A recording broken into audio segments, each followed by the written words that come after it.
ladies. Welcome to our No Bad Days show, Simple Wellness for Women. I'm Jolene Fisher, your host, and every episode of the No Bad Days show will give you a view into the life of another woman. She'll share her story, her triumphs, her struggles, and the lessons she's learned along the way.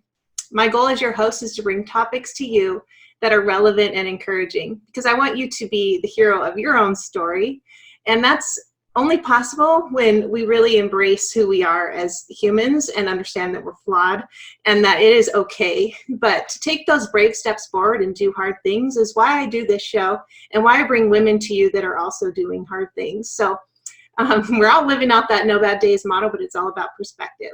And so today we're talking to Angie Newman. She is a mama of 4. She's been married 18 years to her college sweetheart, Billy. And I know Angie and Billy pretty well. They've been a part of our lives for many years, and Billy coached my daughter in basketball. And so anyways, we are excited to have Angie here today because she's not only going to share about her family and her story of foster to adopt, also fostering a child currently. Angie, you could tell us how many children you've actually fostered over the years. That'd be an interesting piece that I'd love to learn. And then Angie is also the program manager for the Eastern Washington Division of Safe Families. So she is really an advocate for preserving families and keeping them together through hard times. So welcome, Angie. So excited. Oh, thank you. That was wow. Thank you for being here. I would love for you to just start with your background. I always do that because I want everyone to kind of know a little bit about you, and then you can kind of expand on your story a little bit from that. Yeah, I'm glad to be here. Thanks for having me. I grew up just north of here in little Sandpoint, Idaho. Well, it was small at one time. Now it's pretty big. And I was one of 4 children. I grew up in a pretty poor, stretched for money. There was lots of kids, and I ended up. I decided I want to go to college. I was the first on both sides of my family to go to college, both my dad and my mom's side. And I wasn't sure what I wanted to do, but I knew what I wanted to wear because I was really excited about wearing a classy business suit. So I decided to go into marketing. I wanted to be an advertising executive and just look really cool in the big city somewhere. When I've always loved children, always had a passion for, from very, very, very early on. You'll hear stories of my cousins talking about me at 4, trying to pick them up when they were 3 and mothering them. I've just always loved kids. But going into college, like I said, I knew what I wanted to wear. But when I got to college, and I think there was this taste of independence and just realizing that I really could do something to better the world, I just made the switch from kind of wanting to look good and made the switch to doing something that I'd always been passionate about, switched my major then to child psychology.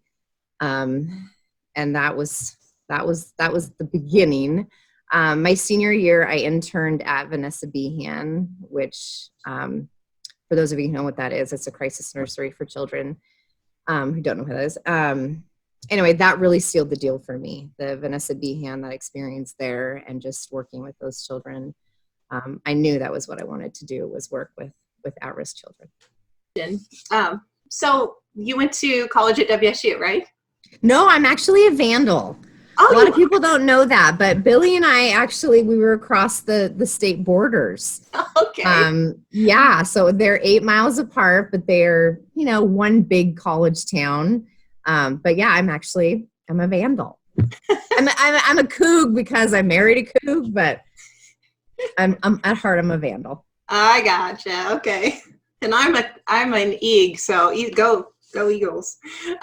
Eastern Washington University. But yeah, okay. So tell me a little bit about your influencers in your life. Who are some of the people that influenced you the most as you've made some big strides going forward?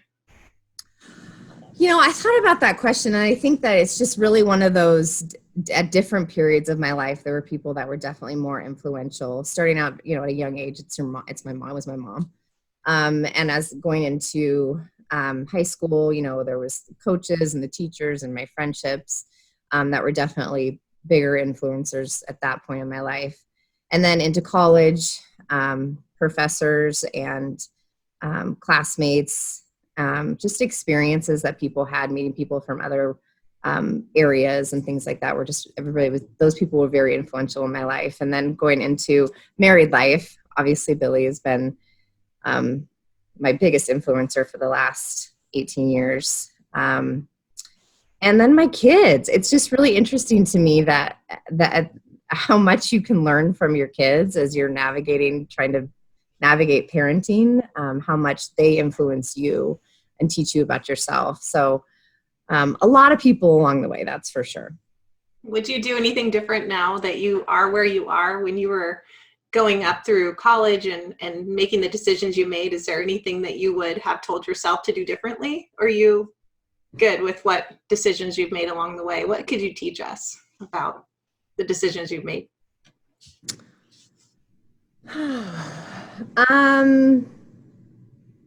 I think there were definitely times in my life, and I think most women can relate to this, that I really was trying to do what I thought was the right thing to do, but didn't actually feel like it was best for myself.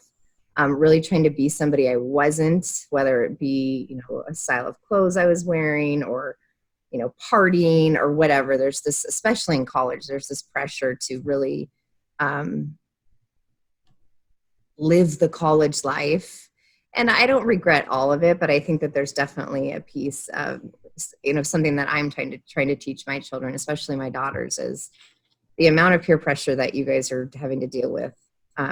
It's crazy even compared to what we are having to deal with.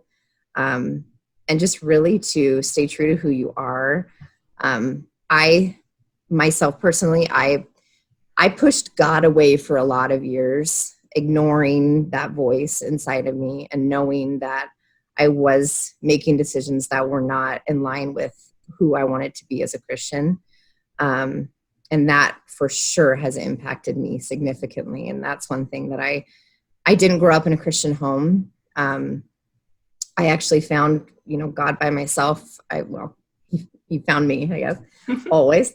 And so that's just one thing that I would really, and I'm trying to teach my kids, listen to that voice, listen to God, listen when he speaks, because I made mistakes because I didn't listen soon enough. Not that I haven't learned and grown from those mistakes, but yeah. Yeah. And tell us about when you and Billy first decided to do foster care, and what came about with that decision. Yeah, actually it's a cool story. I had decided to stay.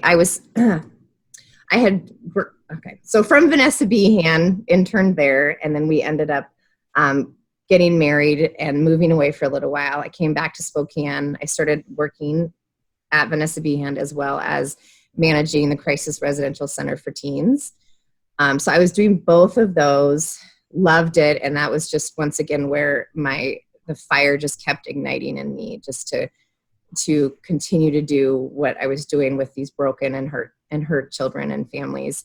And so I ended up becoming the program manager of the Crisis Residential Center for Teens, and absolutely loved it. And then I got pregnant, and my oldest was born. And at the time I had completely decided I was going to work at least 32 hours a week so I could continue to program manage there. And like I said, it was my dream job. I loved it there. Anyway, gave birth, held her in my arms, and just lost it. There's just no way. There's no way I could hand her off to anybody. So I ended up leaving CRC and becoming a stay-at-home mom. And so after we had our second child, we actually were reading a book with our Bible study called A Hole in the Gospel.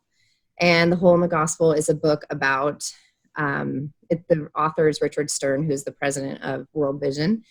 And he talks about how we need to use our gifts and challenges us to use our gifts that God's given us to actually be the hands and feet of Jesus on earth. And so Billy and I sat and prayed long and hard about what those gifts were and what we could do, with me being a stay-at-home mom, but also having this education and experience with at-risk children. And it's still a funny story because he says, well, what about foster care? And of course, I wouldn't even have suggested it because there's no way I thought he would do it before. I mean, he said it, and I jumped up, ran down the stairs, and had the application filled out that night. I was just absolutely could not believe it. And that was the beginning of our journey. We actually went through the application process really quickly and ended up getting our license signed on December 20th. And we, our now 10-year-old daughter came to us on December 23rd. So it was, it was crazy. And yeah, so that was how that began. So when another really cool part of the story is that it's just so miraculous to me, but we realized that because when Bella came to us, she was 6 weeks old. And so we realized that during the time that Billy and I were praying about that book and what we could do, she was actually being born. Oh, because it was 6 weeks earlier that was happening. So just to within a couple day period, she was being born. Oh, that gave me the chills. I know, cool. That's so cool. Yeah. I love it. Yeah. I love that your husband was so open to it and that he suggested that his heart was moved by God and it wasn't us. Like I've been there with Adam too and trying to convince him of my will and what I want. and I know that for our family, it was God's will that we would have a third child too. But back when I wanted a third child, he wasn't ready. And I was, but it had to come through him. And it's just neat that Billy was ready when you were. To this day, I mean, I think it was God talking because his face was like, wait, what? As soon as I was down filling out that, what did I do? You said it. Awesome. And then you jumped at the opportunity. That's so cute. Yeah. Love it. It was awesome. So Bella came into your life. She was 6 weeks old. And was she free to adopt at that time? Did you go through the application process that way? Okay. No, we did not. So when we decided to act out, to live out our faith in the way that the book was calling us to, we didn't even go into this to adopt at all. We were just thinking we can help children in need in our community. And so, no, we weren't foster to adopt. We were just foster. And Bella was born to a very lovely 15-year-old little girl. And she did the best she could, but she grew up in the system herself. Her parents were CPS involved. And so she did the best she could, but ultimately it was just too much. So they did do visits for quite a while. Her and I would journal back and forth to each other, trying to get to know each other that way. We actually considered and talked to the caseworker about inviting her into our home as well, just because she was just so lost and it was so sad. And but we decided against that, obviously, because we had other children. And so we actually ended up at a doctor's appointment together. And she came and she was very quiet and very sweet and didn't want to hold Bella. She just kind of wanted to watch me with her. So I tried to encourage her to engage a little bit, but she was just really reserved. And at the end of the doctor's visit, I'm going to get emotional talking about it. She said, if they take her from me, will you adopt her? Oh. And I fell in love with Bella the minute I saw her. I tell the story about, I put her in the bath that night as soon as we got her. And I cried over her. I just could not believe, it was so, at the time, like I said, we weren't going into adopt, but I just fell so in love with her right away. And so when her mom said that, her bio mom said that, I was already invested. And of course, so time went on and our relationship grew actually, and she ended up relinquishing to us. So they didn't have to terminate her rights because she said, I'd like to have her adopted by the Newman. So it's a pretty cool story. And we did do an open adoption for a while. So we got to see her twice a year. But from there, she got older and we don't know where she is now, but I think someday we'll reconnect.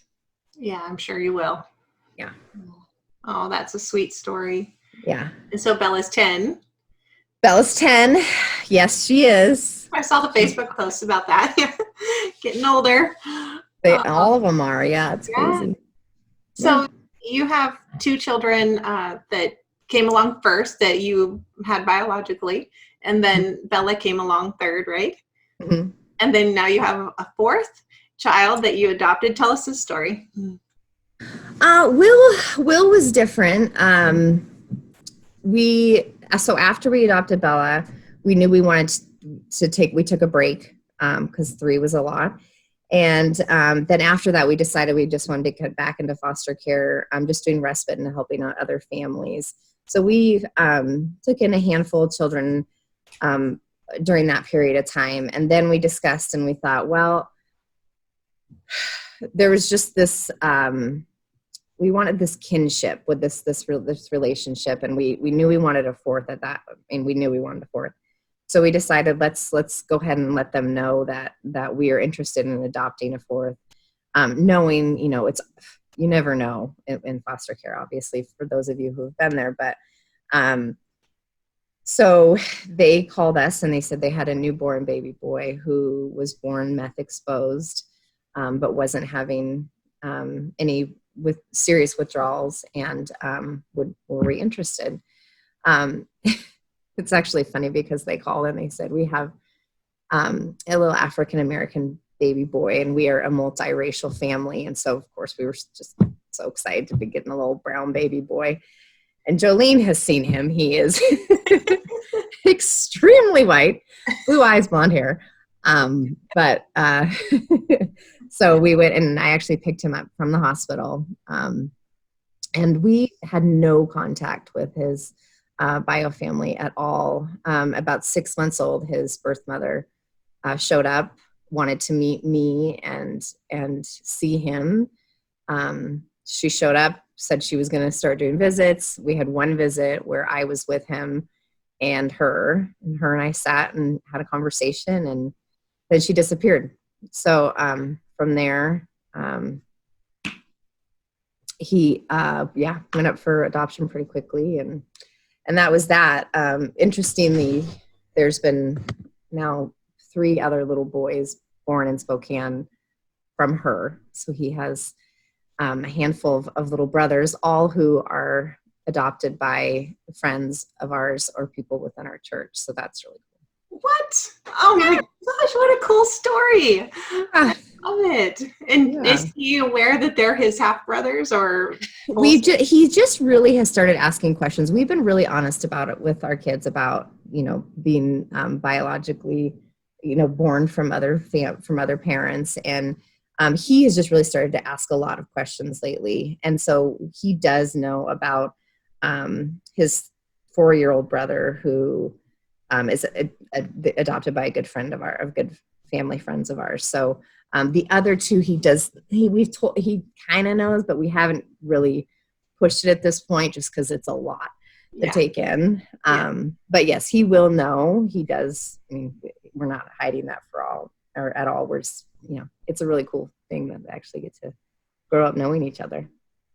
Angie, I think what I'm thinking about as you're talking about Will and what you're going through with your current foster situation with this boy that you currently have and you've had for several months, years, like a year?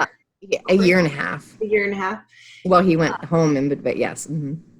That the tug on the heartstrings has got to be almost unbearable at times. And how do you get through it? What is it that gives you the strength to get through a day? Or I don't know. I can't even imagine the pain and heartache you feel for not only the kids, but for you and Billy to have to say goodbye to a child or give it back to a family that isn't doing well, and the situation they're in. So what is that like, and how are you dealing with that? I mean, that's really where our faith comes in. I hear so often, people say, I just could never do it. And my response is if we don't, who does? And how do these kids ever actually get a chance to be loved on? If we don't do that, if we don't step up and endure that pain and endure that heartache, and that, when we went into this, the verse, break my heart with what breaks yours. That's really what we're asking, and it happens, and it's really painful. But the first time that I was in relationship with his mom, and she was doing the best that she could, and I was in support of him going home after a year in our home. And we were a resource for her. We were a support system for her. We encouraged and really wanted that to work. Because ultimately, if we can try to preserve these families, a lot of them are better off. There are definitely situations where adoption and that's absolutely necessary. But there are situations where if we just were able to come alongside and love on these families and love on these moms in isolation, that they would have a chance. So faith, a lot of prayer, a lot of crying, and a lot of letting it be okay that it hurts. Giving it to God over and over and over and over again. Yeah. And so now recently, within the last year, you guys have gone through a change where you've gone back to work. So tell us about your new job. We hear more about that. Well, that's just another crazy God thing. I did not plan on going back to work, and actually through connections and people that I know in Spokane, a position was presented to me that was, in fact, in my interview, they said, "Why would you be a good fit for this?" And I said, "This is me. This is literally who I am." And so Safe Families for Children, it's really a movement. It's a movement of compassion aimed at child abuse prevention and family preservation. And it really is calling the church back to the forefront of caring for widows and orphans. It's different than foster care in that we really are trying to preserve these families, and we are offering radical biblical hospitality to these primarily women in crisis. We host their children in trained families through churches for a short period of time while they get back on their feet. And we not only we host their children for a short period of time, but we love on them, we encourage them, we pray for them, we support them. And so it really is this movement of helping these women out of isolation, into relationship, into community. And I've never seen anything like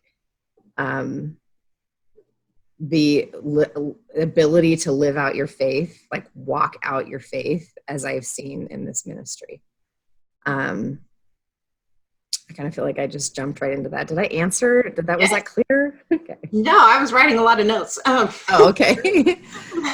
How can people get involved with this if they were interested? Well, contacting me is always a great start because everything right now is kind of generated we go to local churches and we share about our ministry, and all of them that I've been able to reach have adopted our ministry as their own.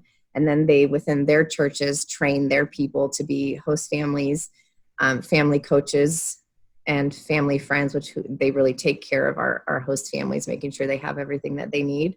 So getting in touch with me either by email or social media in any way I can, because we really try to get into the local churches in order to really be able to train for them to take this ministry on as their own, and then train their congregation.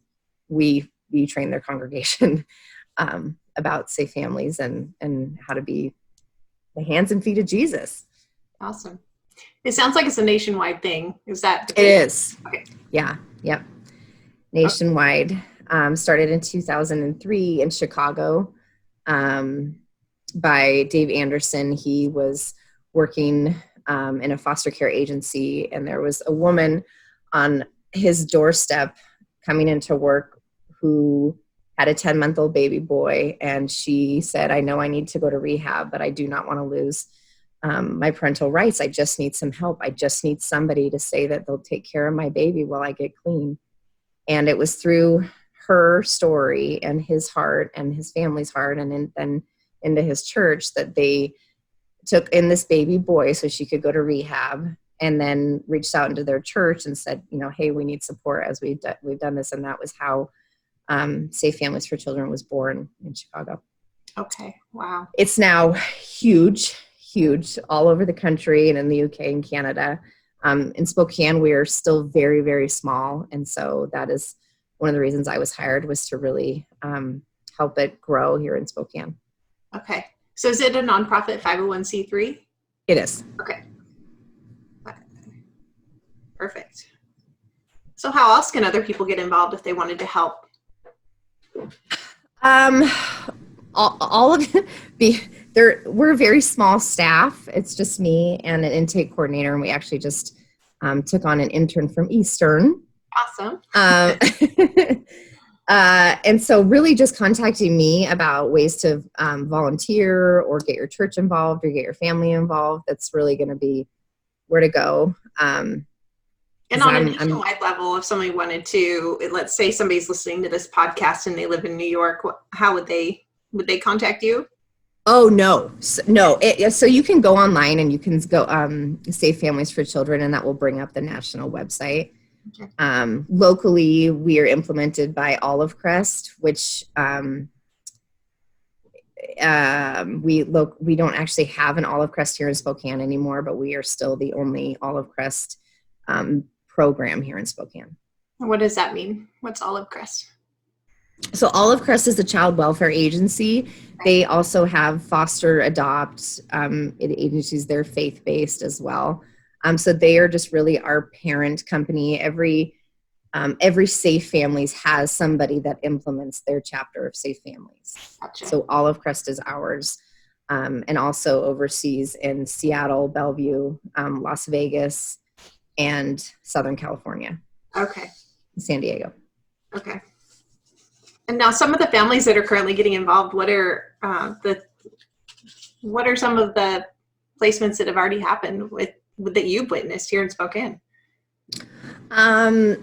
We call them hostings. Mm-hmm. That's one of so having the foster background and going into this, there was some sort of like, can she really do both things? And I think that both myself and our new intake coordinator are both foster families, as well as now we are host families.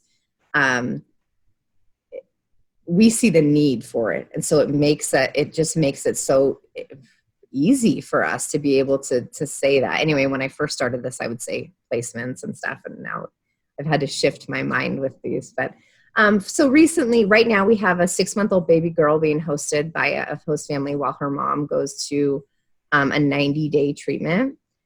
A couple weeks ago, we had a mom going through in Ogden Hall. She had a severe asthma attack, and so she needed to go to the hospital and be hospitalized for 2 days. So we had a host family that stepped up and hosted her 2-year-old little girl for 2 nights. And during the 2 nights that she was there, the host family reaches out to mom, whether it's FaceTime or text, and just really is supportive of keeping her relationship with her child and making sure that her child's not scared. And then when they reunified at Anna Ogden, it was just this really powerful connection between these 2 women, the woman who hosted and then the bio mom. And so that's always really cool when you can that's our goal, is that connection, right? So that these women have more people in their corner, more support. We had a domestic violence situation, an 8-month-old baby girl, where bio mom reached out to us because she felt that she was in an unsafe place and needed to get things figured out while we kept her child safe. So she was with us about 9 days. So there's just really a variety of situations. I have one mom who consistently reaches out to us just for respite. She's a single mom that doesn't have any family in town. She does her very best, but she's got a lot of PTSD from being in an abusive marriage. And so she reached out to us, and we have her two little girls that our families happily host. And the other day, the host family and myself and bio mom just went and sat at the library and got to know each other. It's just really cool to kind of watch those relationships develop. Absolutely. Wow. Thank you for sharing those stories, because that just makes it more real and tangible and understandable of what it is that host families can do and what might be asked of you if you became one. I think that the other thing I want clarification on is that this isn't through the state. So therefore you don't have to fill out an application. I mean, you have to fill out an application, do background checks and all that. But yes. It's not like the state application, right? No, it's not as in depth. What we really are trying to do is be an aunt, uncle to these families. And so we don't have the square footage, certain bed size, certain whatever. A child who needs to be hosted and a mom who says, I just need, 2 nights for my 4-year-old. I do whatever to do good. I don't know. They just go through so many things. We want them to be able to just sleep on the couch. It really is that type of a thing. So there is an application process. The background check is just as in depth as foster care, because obviously we're placing children in homes with families. So, but as far as the, 20-hour, I felt like when I was we were getting our foster parent license, the home study, I felt like I was in like therapy. She was just going back into like everything in my childhood, and we just got to talk about all this forever. And the amount of paperwork and everything. So it's a lot less, but obviously we want to keep our kids safe. So. Okay. Awesome. Yeah. So is there anything else we've forgotten to kind of talk about that? Because I want to make sure before we move on to other topics that you feel like all the things that you wanted to say got said. Yeah. No, I think I said everything. It's a really, really incredible family ministry. Recently one of our new host moms said she's just been looking for something because she would do volunteer things, and they would do things, and they go to church every Sunday. But this is something that they can all actively participate in. And I think it's so true. And to be able to have your children walk through that, it's such a great life lesson for them to watch you living out your faith in a way that they learn, this is what we do. This is how we do it. So I think it's an opportunity that is amazing. You're right. For family.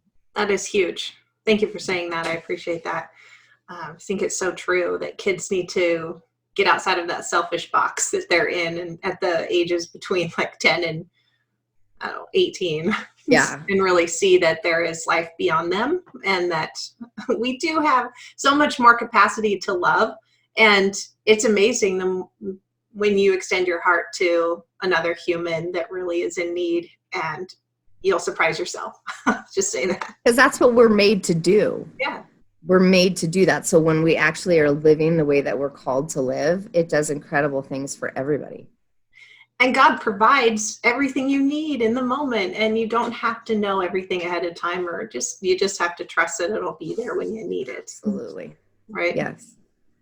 So within the last few months, you've had to endure one of the hardest things that a mother could ever go through. And your son is just doing better today, but I'd love for you to talk about your story in that regard, because I think that's one of parents' worst nightmares, is when our kids get sick. And I would love for you to share the story of your son. Yeah, definitely one of the hardest things we've ever been through. I'll try to make it as short as possible, but back in at the end of July, beginning of August, my son had a horrendous migraine that lasted about 8 days.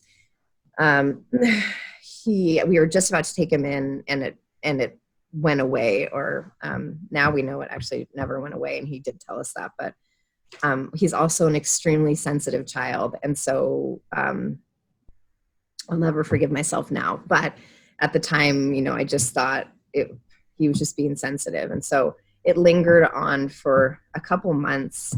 And then it got to the point after he started school that the headaches came back, and they just started getting more severe pretty soon. He was missing school. And I did everything. I checked for mold. I moved him out of his room into a different room, thinking maybe it was something, like I said, mold or something in his room. I took him off gluten. I tried every essential oil on the planet. I just did everything I could trying to get rid of these headaches, and they just wouldn't go away. So on October 4th, I took him to the emergency room for the first time, and they gave him what they called a migraine cocktail and said they just think it's just a migraine. And my gut, it just did not feel right. But, they're doctors, and I'm going to be, okay, well, let's try it. So the migraine cocktail is Benadryl and like really intense ibuprofen. So it knocks him out. And so he napped there, woke up pretty groggy there. And, does it feel better? Well, yeah, it feels better. Great. So we head home.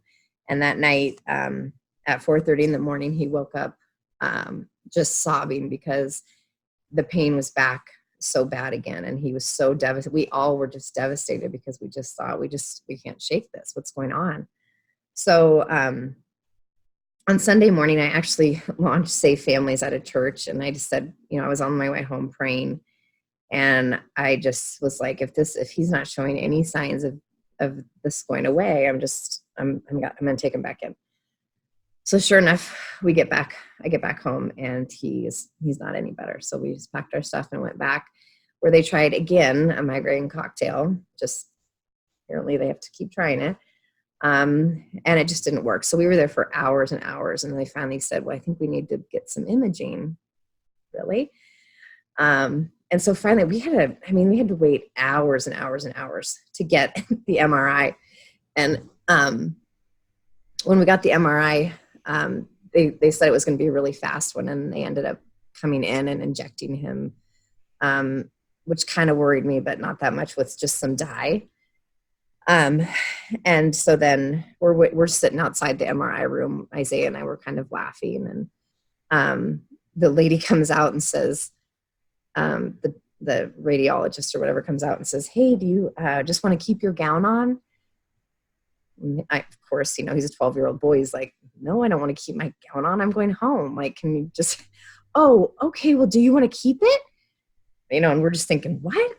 We had a nice chuckle. And anyway, he got dressed. And then before we knew it, there was a lady that had trauma written on her shirt that came down and said, hey, I'm just coming off break. And we just, we're thinking I'll just take you back up to the ER on my way up. So when we got there, back up to the room, Billy actually had just gotten there, thank God. And the room was filled with doctors. And so they wheeled him into the room and took off his clothes and started putting on the, the sticky, whatever those are, and then asked if they could talk to us outside. And so they found his brain had been bleeding for several months, the amount of blood that was in there.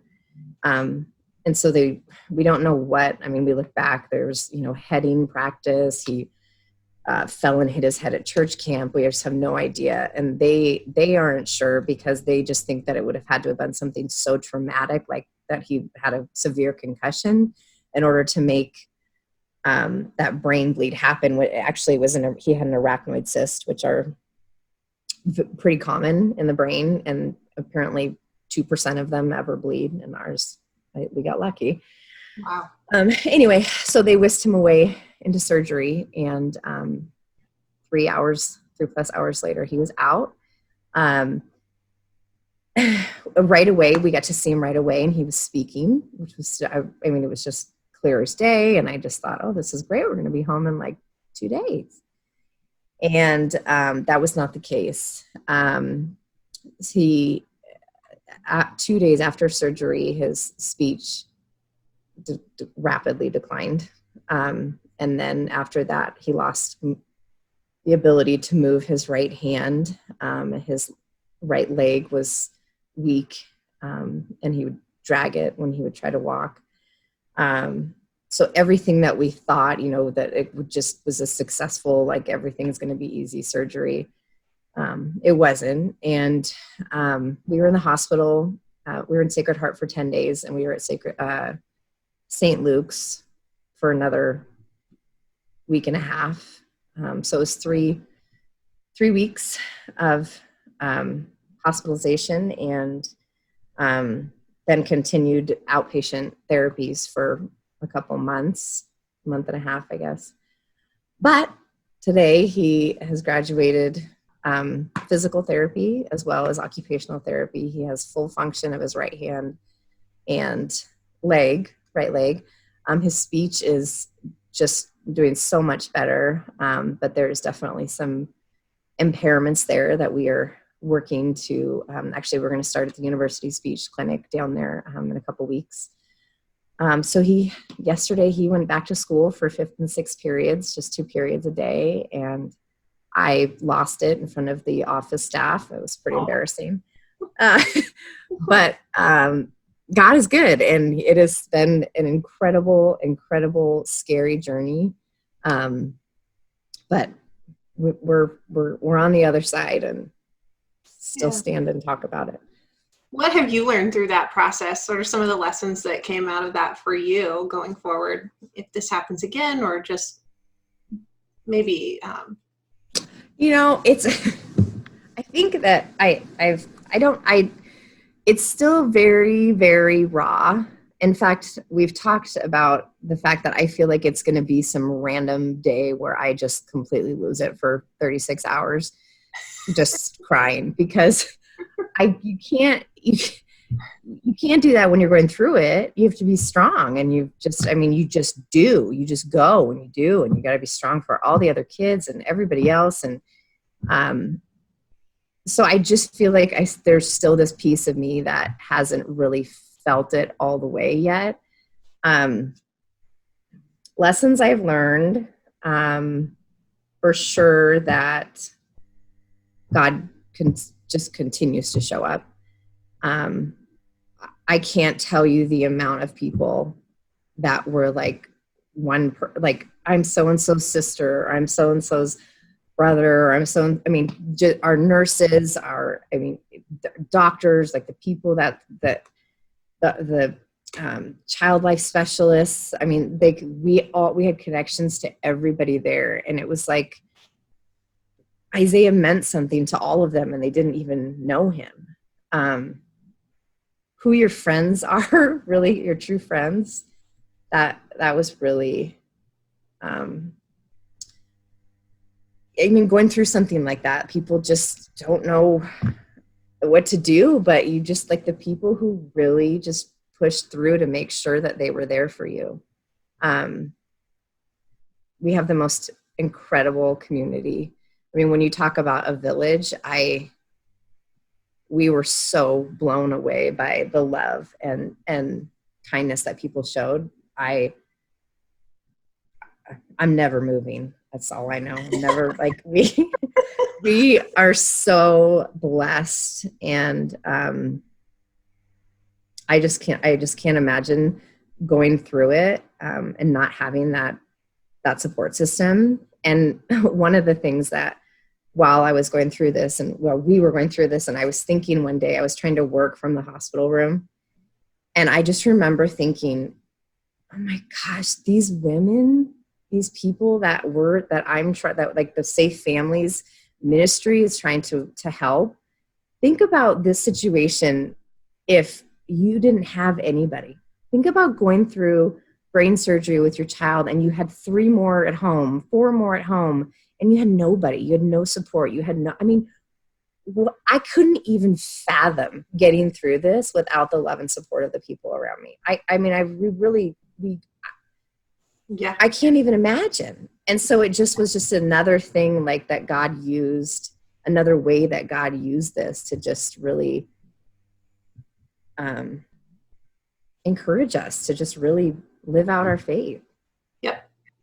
And communities don't just start overnight. You've nurtured that community through being a part of a church, being in your community with your kids, and being a part of not just your church, but other avenues. You've made good friendships and kept them, and lots of ways that we as women have to nurture our own communities. It's so important. And being in isolation is one of the worst things for anybody, for that matter. But for, like you said, women with the kids who need help and they are isolated, they don't have anybody around them. What would you encourage these women who are part of, say, families who have kids they're having to maybe give up to a host family for a weekend or whatever? How do you encourage them in community to get a community and grow a community for themselves so that they aren't in isolation anymore? I think that it is encouraging them is not the way. It's about, you can only make an impact if you're in relationship with them. And so that's what we try to do. We want to relate to her. We want to have conversations with her and love on her, because then through that relationship, then you have the ability to then speak to her and ask, give her support and, suggest things. But it's only when they feel loved and not judged that you're going to be able to reach them on that level. So it's going to sound so cheesy, but we just need to love each other better. We just need to love our neighbors better. Women, we talk about, in fact, I posted it on my Facebook page. We used to be in constant contact with women, with our sisters, with our best friends, with our, raising children constantly. I mean, back in the day, that's just how it was. And so you didn't have to, your husband wasn't everything. He wasn't, you had your sisters, your relationships. And now women are so independent that we isolate. I mean, the culture has shifted. And I just think that there's such a need for us to continue to connect as women, whether it's whatever it is, book clubs or whatever, but it's just this need to lean on each other and to love your neighbors and to get uncomfortable, really get uncomfortable. I feel like people are so comfortable in their lives, and they're not getting out to a place where maybe I don't want to go down to the YWCA and hang out with a woman who might not have showered in a couple days and is scared as heck and has 2 little kids. Well, guess what? Look who Jesus hung out with. I mean, I don't know. No, I think that the statement in my mind that just came up is choose your hard. It's going to be hard if you're in your comfort zone and at home and in isolation because you just don't have anyone else. And ultimately that is hard and will become hard when you need people, because ultimately we will need others in our lives. Or it's hard to get out of your comfort zone and take that next step and go join a women's group or a Bible study or whatever it may be. It's hard either way, but I would rather choose the hard where I'm getting out of my comfort zone and taking that step of faith and making new friends. And then you never know where that leads. Yeah. Yeah. Wow. Well, you have said a lot today. I just want to make sure if there's anything else that you want to impart upon us as women. I think we've kind of really summed up that, gosh, we need community. We need each other. Women need women help, and we need people to really step out of their comfort zone when it comes to what it is that we're being called to do, but afraid to do it. And so you read The Hole in the Gospel. Is that a book you would recommend to people to read on their own or do as a study with other people who are interested?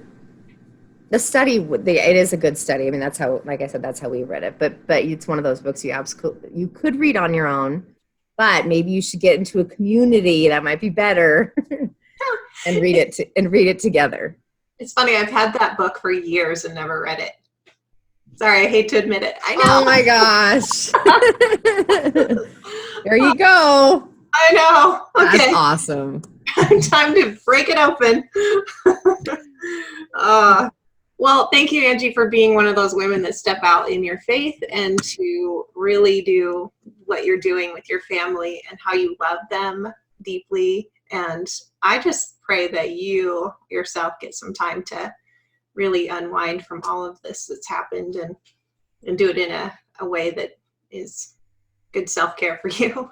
Yeah, thank you. I agree. You're probably going to have a point where you just need to decompress and have all that come out of you. Yeah.